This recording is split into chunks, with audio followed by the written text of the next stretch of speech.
Howdy, y'all. My name is ChucklesTC, and welcome back to my. Whoa, okay, that's angled very differently today. Welcome back to my Indy 500 post-practice breakdown for like your 8th best coverage of the month of May. Stay right here. But it's still coverage. So, today, for Wednesday, May 13th, we had practice session once again. In three big news announcements today. And two of them pertain to the actual racing itself. So we'll start out with one news session, cover this, then hit the other two big breaking news. So the first news section is that across the street from turn 2, I believe they said, there's going to be a restoration and event center put in for the IMS Museum. I think he said with something like 100 extra displays will be over there. And obviously events will be hosted there. I think it's pretty cool.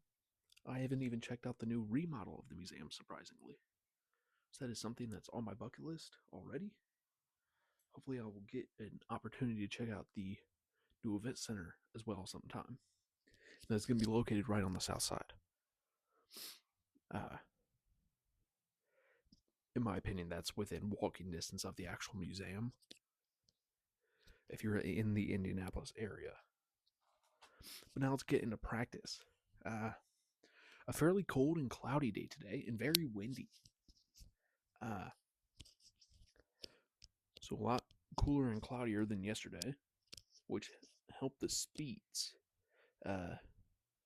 Top speed yesterday with a tow was 225, 937 miles per hour. The top speed today was 228.080, set by Connor Daly. The fastest no-tow time was set by Pato Ward at a 221.409. Compared to the fastest yesterday, where's it listed? Come on, Kyle Kirkwood.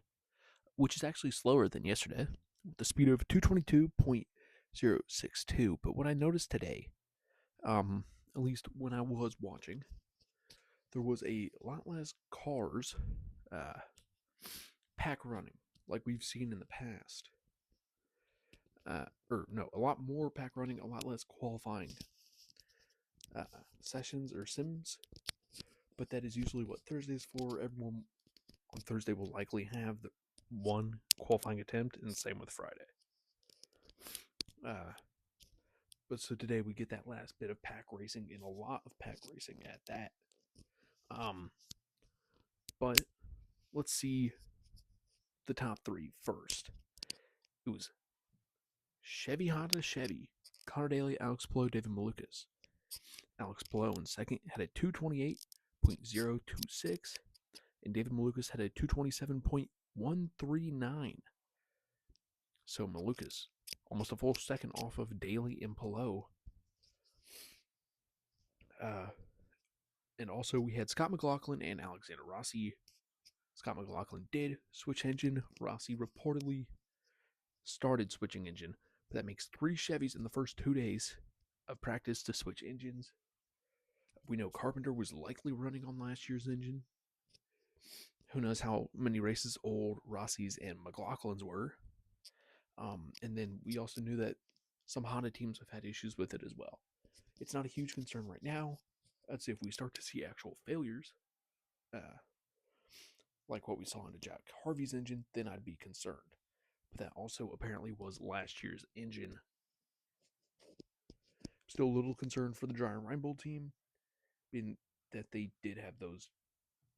They have now gone 2 sessions in a row without a fire. But they were shooting 500 at the end of May.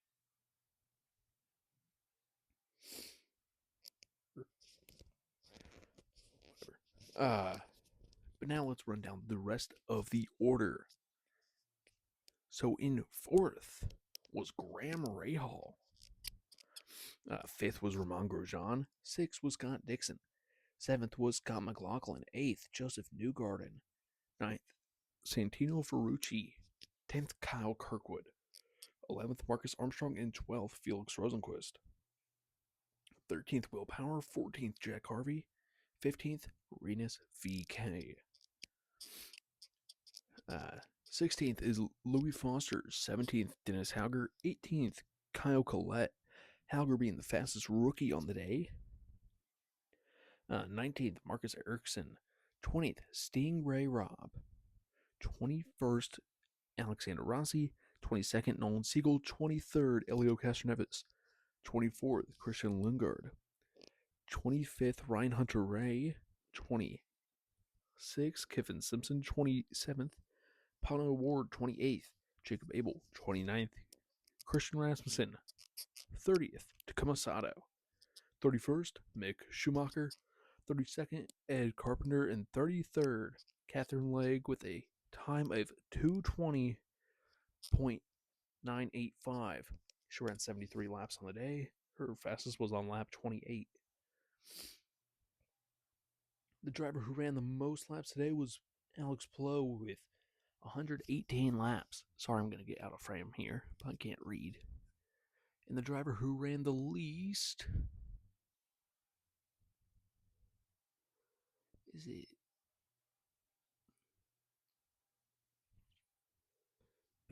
I guess 44 was the least for Stingray Robb. And his time was 2:24.272. So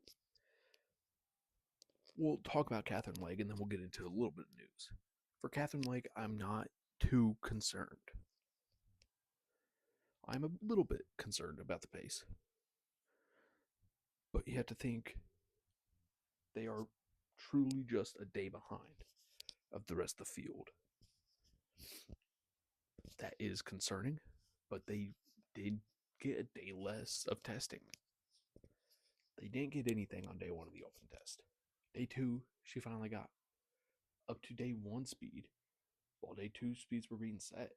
Day one of practice, she was sort of hitting what was expected of her coming out of the open test.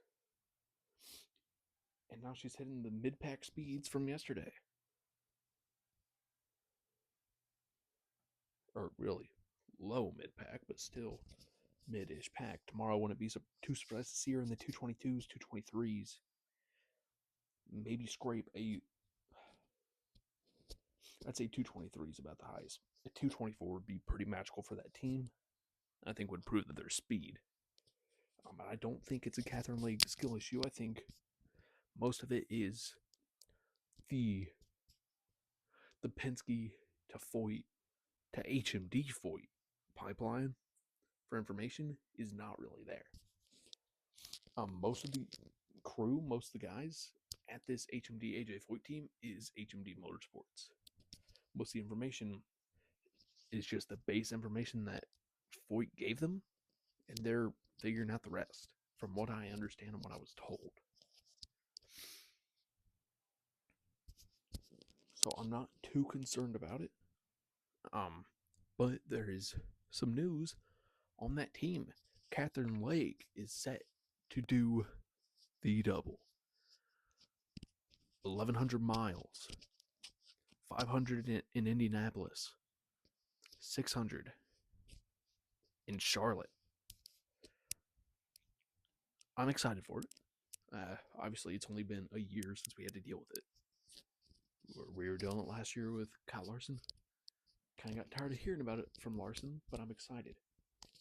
If I am not mistaken, not only would she be the first woman in history to compete in the double, which she is, but she would also be the first British-born driver,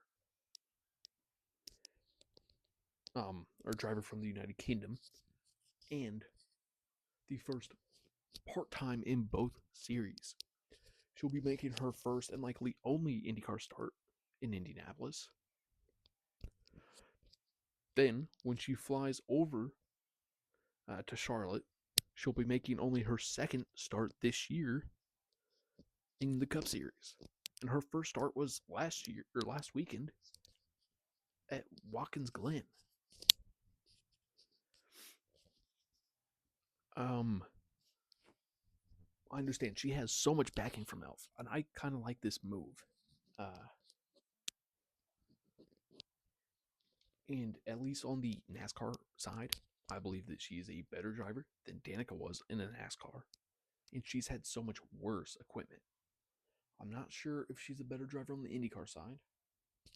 Danica did have much better equipment in IndyCar and in NASCAR, but we consistently saw her or Danica in IndyCar compete for wins for a few years. And Catherine Lake hasn't had that run up front ability to give her those high rides. And for a while, she didn't have the funding before Elf came in and has one of the best outreach programs. I mean, it is insane. In talking to my female friends, I know, ooh, they are very impressed, and they get to hear and see all this cool stuff that Elf is putting on. So it's cool. I love how they are involved in this. But considering yesterday, I saw a clip of her saying that one day she would love to do it. And today, like I'm waking up, leaving for work, I see it pop up on phone. Catherine Legg set to do the double. I thought it must have been fake. Check again. Okay, now IndyCar's posted it. I might believe it a little bit. And finally, the least surprising news to drop: the Indianapolis 500 has sold out once again. We're now 2 in a row. So now it is only general admission tickets. I believe it is a $50 ticket or $40. I think probably 50. Get them while you can. The infield has sold out once to the people I talked to in their memory. It's been closed a couple times, but general admission is only sold out once from what I can see in 2016. Not a surprise there. There isn't the same energy around this, or as much energy as there was around the 100th running, but there is still that energy.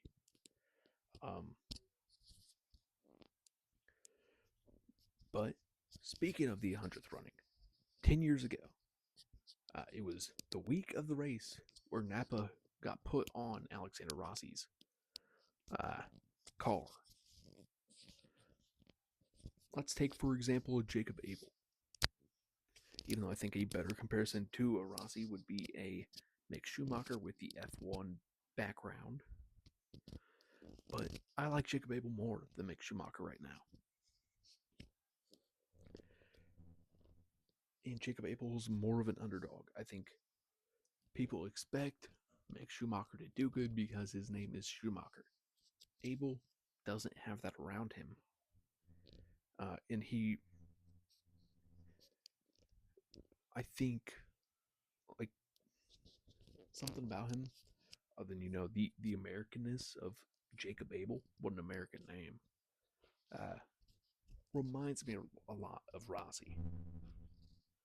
And obviously Abel Construction's on the side of that, but I wonder, if leading into next week we see a sponsor to pop up, or even a big sponsor. Napa was interested in maybe being a one race deal. Rossi does good, they end up sponsoring him for years. Could this be something to help Abel sort of become that factory Chevy team? I don't know if they're even interested in going full time, but I think it would be an option. And what a better pitch to Chevy than being like, hey, you know that little race in Indiana that we just went out there and won for you? Yeah, now we have all this money and all this backing. How about you make us your factory team, even if it's like in a partnership with Foyt? So you get all that data from Penske, sort of like what's going to happen with Meyer Shank, having the factory Acura, but also having all that data from Ganassi. It'll be interesting, but I also think the same could work for a dry Reinbold. And clearly, considering they're running P1 right now, very consistently, the fastest car. Why wouldn't Chevy go to this team with so much data and clearly so fast at one track and see if they would like to go fast 18 times a year at least? Why don't we go fast every week that Indy cars are running? Dry Rambo. You may have just given Connor Daly his most competitive car ever. Same with Jack Harvey. You are slowly making that Junko's team better, even though the partnership isn't as technical as we believed. It's more of a corporate, not as much data sharing. But there is still some, and some of those resources are first going to VK, and then what they learn on VK is going to Stingray. So, this is also one of the first times that VK will be getting the priority at a team. I understand last year he was sort of split between him and Abel, but there was no priority to give at Dale Corton Racing, especially with last year's trouble. In ECR, it was always Ed Carpenter. There was sometimes where it was VK, but still, he is being treated like the number one, truly the number one, at Junko's. And I think that's why Dry Reinbold picked him up as their corporate third, and why he has backing this time. I think it'll be very interesting to see. And I think out of those three Dry Reinbold drivers, he himself is the most talented. I think obviously Daly has the best car, but we've seen Daly have a much better car before in talent catch up to him. Not that Daly is untalented in any means. Before someone finds this video in 4 years and gets mad at me for saying something bad about a future Indy 500 champion, thank you all so much for watching. If you enjoyed, please like and subscribe. And keep coming back for more daily racing content and some other videos. Let's see, this is probably going to release about like 1 or 2 a.m. Come back at 6:30 when I have a Retro Bowl College episode coming out. You'll enjoy it. Thank you all. Hope you have a good one. And bye.